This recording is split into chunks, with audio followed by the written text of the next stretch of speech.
എല്ലാവർക്കും നമസ്കാരം.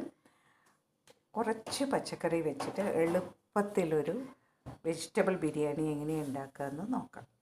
കുറച്ച് വെളുത്തുള്ളിയും പച്ചമുളകും ഇഞ്ചിയും കൂടി നന്നായിട്ട് ചതച്ചെടുത്തു.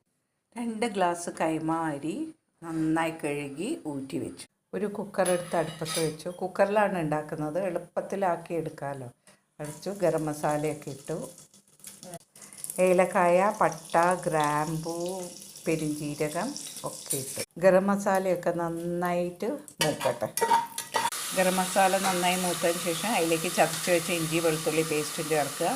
പിന്നെ പച്ചക്കറികളും ചേർക്കുക. ഇതിലേക്ക് മല്ലിയില തണ്ടോട് കൂടി ഇടുക. കുറച്ച് മഞ്ഞൾപ്പൊടി ചേർക്കുക. ആവശ്യത്തിന് ഉപ്പ് ചേർക്കുക. ഗ്ലാസ് അരി എടുക്കുകയാണെങ്കിൽ 2 ഗ്ലാസ് വെള്ളം എടുത്തിട്ട് നന്നായി തിളയ്ക്കുന്ന വെള്ളത്തിലേക്ക് അരി ഇടുക.